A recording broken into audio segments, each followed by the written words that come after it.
कार्तिक मास कथा महात्म्य अध्याय 30। जय श्री कृष्णा। राधे राधे। श्रोताओं, आप सभी का दिन शुभ और मंगलमय हो। आज हम सुनेंगे कार्तिक मास कथा महात्म्य में आगे का अध्याय। आज के अध्याय की शुरुआत हम त्रिपुरासुर का वध की कथा और विष्णु भगवान के मत्स्य अवतार की कथा के साथ करेंगे। तो चलिए अब बड़ी ही श्रद्धा और प्रसन्नचित मन से कथा का रसपान कीजिए। त्रिपुरासुर के वध की कथा सुनते हैं। भगवान कार्तिकेय ने तारकासुर का वध किया था। उसके बाद तारकासुर के 3 पुत्रों ने देवताओं से बदला लेने का निश्चय कर लिया। तीनों असुरों के नाम थे तारकाक्ष, कमलाक्ष और विद्युन्माली। देवताओं को पराजित करने के उद्देश्य से तीनों तपस्या करने के लिए जंगल में चले गए। उन्होंने हजारों वर्ष तक अत्यंत कठोर तप किया। उनके कठोर तप से ब्रह्मा जी प्रसन्न हुए और उनके सामने प्रकट हो गए। तीनों ने ब्रह्मा जी का वंदन किया और कहा, ब्रह्मा जी, हमने आपको प्रसन्न करने के लिए कठोर तप किया है, आप हमें अमरता का वरदान दे। तब ब्रह्मा जी बोले, मैं आपको अमरता का वरदान नहीं दे सकता, परंतु तुम कोई ऐसी शर्त रख लो जो अत्यंत कठिन हो, जिसके पूर्ण होने पर ही आपकी मृत्यु होगी। उसका वरदान मैं तुम्हें दे सकता हूं। तीनों ने बहुत विचार किया और ब्रह्मा जी से वरदान मांगा, हे प्रभु, आप हमारे लिए 3 तारों पर 3 नगरों का निर्माण करें। वे तीनों तारे अर्थात नगर जब अभिजित नक्षत्र में एक पंक्ति में आएंगे और उसी समय कोई व्यक्ति अत्यंत शांत अवस्था में हमें मारेगा, तभी हमारी मृत्यु होगी और हमें मारने के लिए उस व्यक्ति को एक ऐसे रथ और बाण की आवश्यकता होगी जो बनाना असंभव हो। केवल उससे ही हमारी मृत्यु हो। उनकी इच्छा सुनकर ब्रह्मा जी ने कहा, तथास्तु, आप तीनों के इच्छा के अनुसार ही होगा। तीनों असुरों को मिले वरदान के अनुसार ब्रह्मा जी ने उन्हें 3 तारों पर 3 नगर निर्माण करने के लिए विश्वकर्मा जी को आज्ञा दी। विश्वकर्मा जी ने तारकाक्ष के लिए स्वर्णपुरी, कमलाक्ष के लिए रजतपुरी और विद्युन्माली के लिए लौहपुरी का निर्माण कर दिया। ब्रह्मा जी से वरदान प्राप्त होने के बाद तीनों असुर उन्मत्त हो गए। उन्होंने 7 लोकों में आतंक मचाया। इन तीनों असुरों को ही त्रिपुरासुर कहा जाता था। त्रिपुरासुर जहां भी जाते वहां सज्जनों को सताते रहते। उन्होंने देवताओं को भी देवलोक से बाहर निकाल दिया। त्रिपुरासुर के आतंक से त्रस्त होकर उन्हें हराने के लिए सभी देवता एकत्रित हुए। सभी ने अपना सारा बल लगाया, परंतु त्रिपुरासुर का प्रतिकार नहीं कर सके। अंत में सभी भगवान शिवजी के शरण में गए। देवताओं ने कैलाश पर्वत पर जाकर शिवजी को पूरा वृत्तांत बताया। तब भगवान शंकर ने कहा, आप सभी देवता मिलकर प्रयास करें। देवताओं ने कहा, प्रभु, हम सभी ने मिलकर त्रिपुरासुर का वध करने का प्रयास किया, परंतु कुछ नहीं कर पाए। हम आपकी शरण में आए हैं, आप ही हमारी रक्षा कर सकते हैं। तब शिवजी ने कहा, मैं अपना आधा बल तुम्हें देता हूं, इस बल की सहायता से प्रयास करके देखो।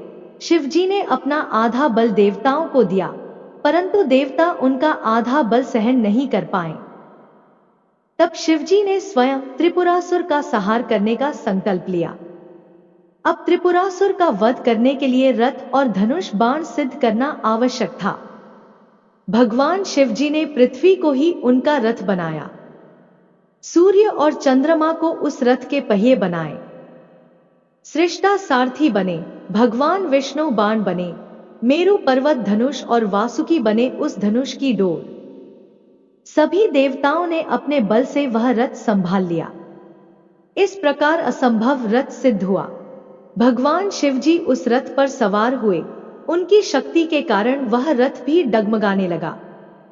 तभी विष्णु भगवान वृषभ बनकर उस रथ में जुड़े। घोड़ों और वृषभ की पीठ पर सवार होकर महादेव ने उस असुर नगरों को देखा। अपने धनुष्य पर बाण रख उन्होंने पाशुपत अस्त्र का संधान किया और तीनों तारों को, नगरों को एक पंक्ति में आने का आदेश दिया। अभिजित नक्षत्र में तीनों नगर एक पंक्ति में आते ही भगवान शिवजी ने अपने बाण से तीनों नगरों को जलाकर भस्म कर दिया। इसमें तीनों आसुरों का भी अंत हो गया। तभी से भगवान शिवजी त्रिपुरांतक बन गए। त्रिपुरांतक का अर्थ है तीन पुरों का, अर्थात नगरों का अंत करने वाले। भगवान शिवजी ने जिस दिन त्रिपुरासुर का वध किया वह दिन था कार्तिक पूर्णिमा। इस पूर्णिमा को त्रिपुरारी पूर्णिमा भी कहते हैं। इस दिन घर के बाहर और मंदिरों में दियों की आरास बनाकर उनकी पूजा की जाती है और आनंदोत्सव मनाया जाता है। त्रिपुरासुर को जलाकर भस्म करने के बाद भोले रुद्र का हृदय द्रवित हो उठा और उनकी आंख से आंसू टपक गए। आंसू जहां गिरे वहां रुद्राक्ष का वृक्ष उगाया। रुद्र का अर्थ शिव और अक्ष का आंख अथवा आत्मा है। प्रेम से बोलिए श्री हरि विष्णु की जय। अब सुनते हैं दूसरी कथा। कार्तिक पूर्णिमा के दिन ही भगवान विष्णु ने मत्स्य अवतार लिया था। अब सुनते हैं श्री हरि के मत्स्य अवतार की कथा। प्राचीन समय में सत्यव्रत नाम का एक राजा लंबे समय से भगवान विष्णु की आराधना कर रहा था। वह राजा पुण्यात्मा, उदार एवं दयालु हृदय वाले थे। एक बार प्रातःकाल का समय था और सूर्योदय हो गया था। उसी समय राजा कृतमाला नदी में स्नान करने गए। स्नानोपरांत जब तर्पण करने के लिए राजा ने अपने हाथों में जल लिया तो उनके हाथों में एक छोटी सी मछली आ गई। राजा ने मछली को पुनः नदी में छोड़ दिया। तब मछली ने बोला, हे राजन, जल में उपस्थित बड़े बड़े जीव छोटे छोटे जीवों को मारकर खा जाते हैं। इस प्रकार मुझे भी कोई खा जाएगा, अतः आप मेरे प्राणों की रक्षा करें। यह सुनकर राजा के अंदर दया भावना जागृत हो गई। उन्होंने मछली को अपने जल से भरे कमंडल में रख दिया। उसके बाद एक आश्चर्यचकित घटना हुई कि मछली रातों रात इतनी बढ़ गई कि कमंडल उसके लिए छोटा पड़ गया। तब दूसरे दिन सुबह मछली ने कहा है, राजन, मेरे शरीर का आकार बढ़ गया है। मुझे अब इस कमंडल में दर्द हो रहा है। मैं घूम फिर नहीं पा रही हूं। कृपया करके मेरे रहने के लिए दूसरी व्यवस्था कर दीजिए। तब राजा ने मछली को कमंडल से निकालकर मटकी में डाल दिया, लेकिन फिर से रातों रात मछली का आकार बढ़ गया और मटकी भी छोटी पड़ने लगी।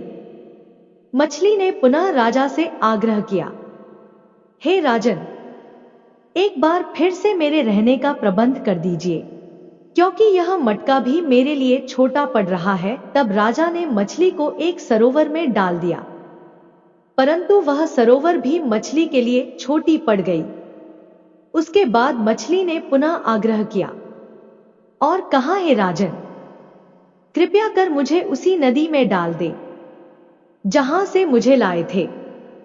तब राजा ने कहा, क्या अब वह बड़ी मछलियां तुम्हें नहीं खाएगी? यह सुनकर मछली बोली, नहीं, अब वह मछलियां मुझे नहीं खाएंगी। जहां तक संभावना है मुझसे डरेगी। मछली के आग्रह पर राजा ने उसे पुनः नदी में डाल दिया, परंतु यह नदी भी छोटी पड़ गई। तब राजा ने मछली को समुद्र में डाल दिया। फिर मछली ने बोला, हे राजन, यह समुद्र भी मेरे लिए छोटा है। मेरे रहने की व्यवस्था कहीं और कीजिए। इन सभी परिस्थितियों के उपरांत राजा बहुत अचंभित हुए और उन्होंने मछली से कहा, मैंने आज तक ऐसी मछली कभी नहीं देखी। मेरे ज्ञान को विस्मय के सागर में डुबो देने वाले आप कौन है? तब मत्स्य रूपधारी श्री विष्णु जी ने जवाब दिया, राजन, हयग्रीव नाम के दैत्य ने वेदों को चुरा लिया है, जिसके कारण संसार में चारों ओर अंधकार एवं अधर्म फैला हुआ है। इसलिए इस दैत्य का वध करने के लिए मैंने मत्स्य का अवतार लिया है। आज से 7वें दिन पृथ्वी पर प्रलय आएगा और समुद्र में लहरें उठेंगी। यह दृष्टि बहुत ही भयानक होगी। यह पूरा संसार पानी में डूब जाएगा। चारों ओर केवल जल ही जल दिखाई देगा। उसी समय आपके पास एक नाव पहुंचेगी जिस पर सप्तऋषि विराजमान होंगे। आप उस नाव पर अनाजों और औषधियों के बीजों और सभी अन्य वस्तुओं को लेकर नौका में बैठ जाइएगा। मैं आपको उस समय पुनः दिखाई दूंगा। इसके साथ ही आपको आत्मतत्व का ज्ञान भी प्रदान करूंगा। उसके बाद राजा सत्यव्रत भगवान विष्णु की आराधना करते हुए प्रलय आने की प्रतीक्षा करने लगे। भगवान विष्णु के कहे अनुसार 7वें दिन प्रलय का दृश्य उपस्थित हो गया और थोड़ी ही देर में संपूर्ण पृथ्वी पर जल ही जल हो गया है। और उस समय एक नाव दिखाई पड़ी जिसमें सप्तऋषि भी थे। राजा अनाजों और औषधियों के बीजों के साथ राजा बैठ गए। नाव प्रलय के सागर में तैरने लगी। उसे पूरे दृश्य में इस नाव के अतिरिक्त कुछ दिखाई नहीं पड़ रहा था। तभी अचानक से भगवान विष्णु अपने मत्स्य अवतार में प्रकट हुए। ऋषियों और राजा सत्यव्रत भगवान विष्णु के मत्स्य अवतार की पूजा आराधना करने लगे। श्री विष्णु से आत्मज्ञान अर्जन करके राजा सत्यव्रत का जीवन धन्य हो उठा।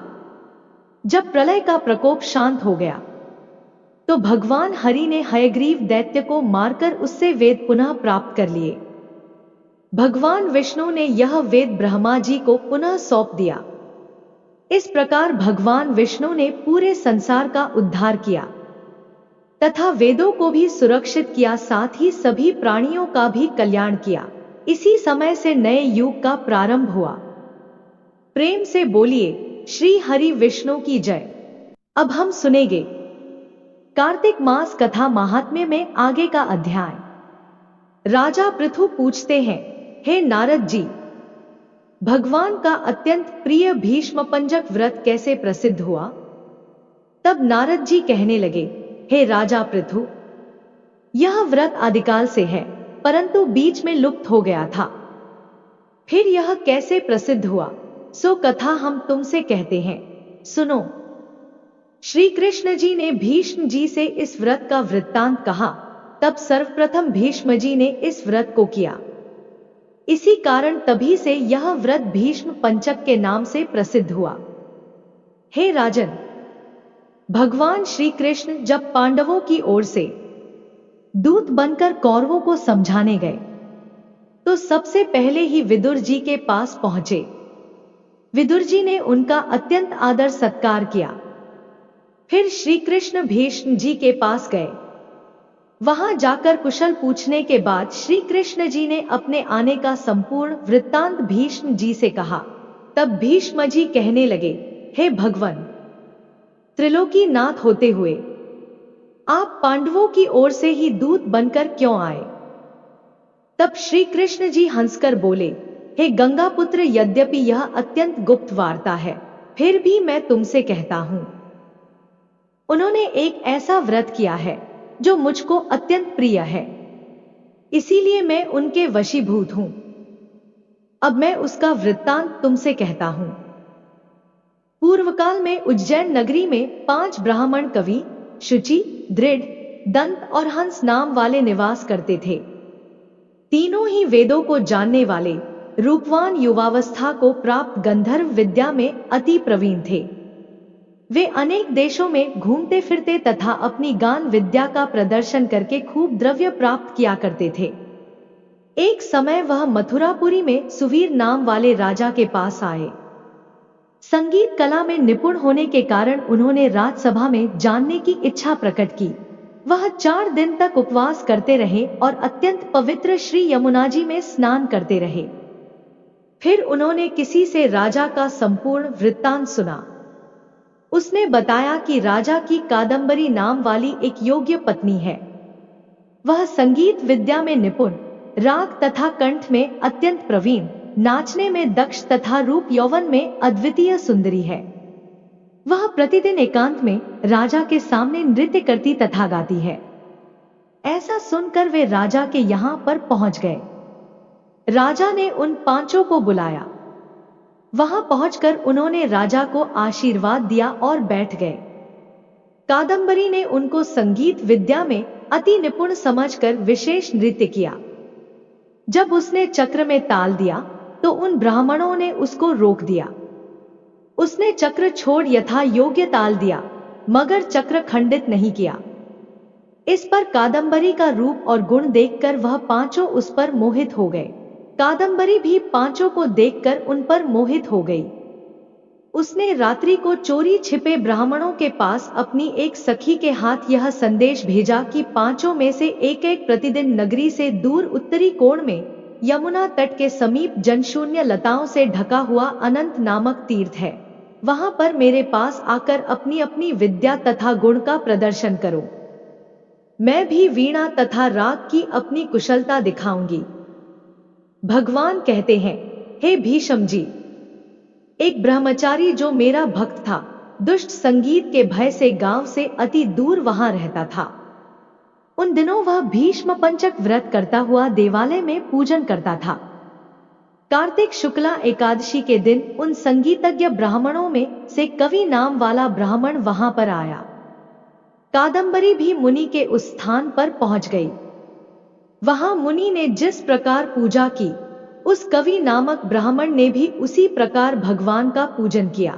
उसके बाद वीणा लेकर गान करने लगे। उस मुनि ने अपना मन जीता हुआ था, इस कारण उसने गान सुनकर भी क्रोध नहीं किया। सारी रात कादंबरी और कवि गायन व नृत्य करते रहे। मुनि को गोबर का आचमन करते देख कवि ने भी वैसा ही किया। प्रातः काल होते ही कादंबरी राजमहल में पहुंच गई। मुनि की संगति से उनके समस्त पाप दूर हो गए। इसी तरह पांचों ब्राह्मण बारी दो से नृत्य गान कर तथा भगवान का पूजन कर वापस चले गए। उधर राजा ने मंदिर में कादंबरी के जाने का समाचार सुनकर उसे महल में बंद कर दिया, जिससे वह मंदिर न जा सकी। कार्तिक मास में हमारे समाने नृत्य गान करने के कारण वही कादंबरी द्रौपदी हुई तथा हंस नाम वाला वह ब्राह्मण युधिष्ठिर हुआ। कवि अर्जुन, शुचि, सहदेव, दंत नकुल तथा दृढ़ नाम वाला पराक्रमी भीम हुआ। हे भीष्म जी, वस्तुतः इस व्रत के प्रभाव से ही मैं पांडवों के वशीभूत हूं। अब तुम्हारे द्वारा यह पंचक व्रत किए जाने से यह तुम्हारे नाम से ही विख्यात होगा, अर्थात भीष्म पंचक व्रत कहलाएगा। इस व्रत के अंत में ब्राह्मणों को भोजन कराकर यथाशक्ति दान दक्षिणा देनी चाहिए। प्रेम से बोलिए लक्ष्मी नारायण की जय। आशा करती हूं कि आपको कहानी पसंद आई होगी। कहानी पसंद आए वीडियो को लाइक करें, चैनल को सब्सक्राइब करें और वीडियो को शेयर करें। जय श्री कृष्णा। राधे राधे। आपका दिन शुभ और मंगलमय हो।